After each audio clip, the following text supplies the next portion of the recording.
Het is jas. Kisah ini mengisahkan seorang pemuda bernama Marco yang menerima undangan makan malam di rumah atasannya Peter. Awalnya Marco mengira undangan itu hanyalah bentuk penghargaan atas kerja kerasnya. Namun seiring berjalannya malam, ia mulai menyadari bahwa pertemuan tersebut memiliki tujuan yang jauh lebih penting daripada sekedar jamuan makan biasa. Semuanya bermula dari keseharian Marco yang bekerja di sebuah toko kelontong milik Peter. Sebagai karyawan, Marco dikenal rajin, jujur, dan penuh tanggung jawab. Sikapnya yang rendah hati membuatnya mendapatkan kepercayaan penuh dari sang pemilik toko. Di sela-sela pekerjaannya, Marco sering berbincang dengan Anna, istri Peter. Anna merupakan pribadi yang hangat, ramah, dan murah hati. Ia kerap memberikan semangat kepada Marco, menyiapkan makanan ketika pekerjaan sedang padat, serta memperlakukannya seperti anggota keluarga. Perhatian tersebut membuat Marco semakin menghormati pasangan suami istri itu. Suatu pagi setelah melihat dedikasi Marco selama bekerja, Peter mengundangnya makan malam di rumah. Undangan itu membuat Marco merasa tersanjung sekaligus penasaran karena selama ini Peter jarang mengundang karyawannya secara pribadi. Menjelang sore, sesaat sebelum toko tutup, Peter memberitahu Anna dan memintanya menyiapkan hidangan istimewa. Malam itu telah mereka rencanakan sejak lama karena ada sebuah keputusan penting yang ingin mereka sampaikan kepada Marco. Setelah kembali ke rumah, Peter disambut hangat oleh Anna. Sambil menikmati waktu bersama, keduanya kembali membahas rencana yang selama ini mereka pertimbangkan dengan matang. Anna mengingatkan bahwa beberapa waktu sebelumnya mereka pernah mengundang seseorang ke rumah untuk membicarakan sebuah keputusan penting. Namun, pertemuan tersebut tidak berakhir sesuai harapan, sehingga rencana itu akhirnya dibatalkan.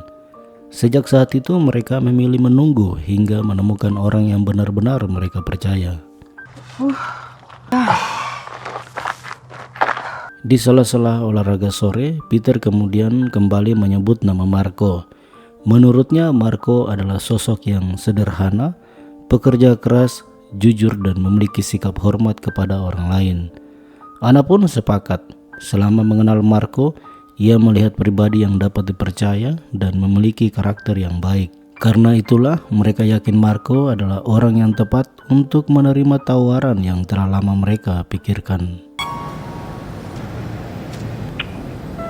Keesokan harinya, Marco memenuhi undangan tersebut dan tiba di rumah Peter dan Anna sesuai waktu yang telah disepakati. Kedatangannya disambut dengan hangat, lalu ia dipersilakan menikmati berbagai hidangan yang telah disiapkan Anna.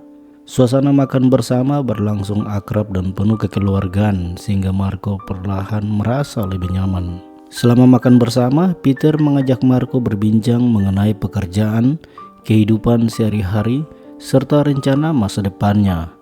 Ia juga berusaha mengenal Marco lebih jauh, termasuk bagaimana cara Marco menghadapi berbagai tantangan dalam hidup. Marco menjawab setiap pertanyaan dengan jujur. Ia mengaku lebih banyak menghabiskan waktunya untuk bekerja dan menjalani kehidupan yang sederhana. Setelah makan malam selesai, Peter meminta izin meninggalkan meja makan sejenak. Sementara itu Anna tetap menemani Marco berbincang santai. Ia menanyakan pendapat Marco mengenai hidangan yang telah disiapkannya. Marco memuji masakan Anna dan mengucapkan terima kasih atas sambutan hangat yang diberikan kepadanya. Percakapan mereka berlangsung ringan dan penuh rasa saling menghargai. Tak lama kemudian, Marco bergabung kembali dengan Peter di ruang tamu. Sambil menikmati minuman hangat, pembicaraan mereka perlahan menjadi lebih serius. Peter mulai mengajukan beberapa pertanyaan yang lebih mendalam dan memastikan Marco memahami nilai-nilai dan prinsip hidup yang selama ini mereka pegang. Pertanyaan-pertanyaan itu membuat Marco mulai kebingungan karena ia belum mengetahui maksud sebenarnya dari percakapan tersebut. Merasa pembicaraan mulai mengarah pada sesuatu yang belum ia pahami, Marco sempat berpamitan untuk pulang. Namun Peter memintanya tetap tinggal sejenak. Dengan tenang ia menjelaskan bahwa selama ini Marco telah menunjukkan kejujuran, kerja keras dan loyalitas yang membuat dirinya dan Anna menaruh kepercayaan besar kepadanya. Karena itulah mereka ingin menawarkan sebuah pilihan yang telah lama mereka pertimbangkan dan hanya diberikan kepada seseorang yang benar-benar mereka yakini.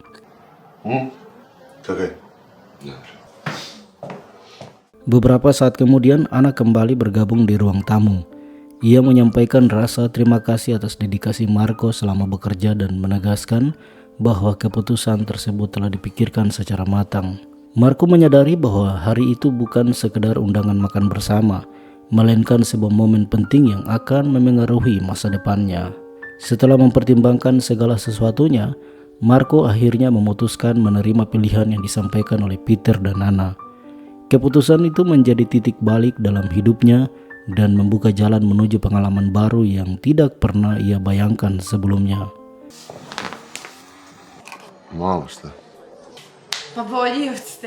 Menjelang sore hari, Peter mengantar Marco pulang menggunakan mobilnya. Sebelum berpisah, ia menyerahkan sebuah amplop berisi bonus sebagai bentuk penghargaan atas dedikasi Marco selama bekerja. Ia juga mengatakan bahwa Marco akan selalu diterima dengan baik apabila suatu saat kembali berkunjung ke rumah mereka.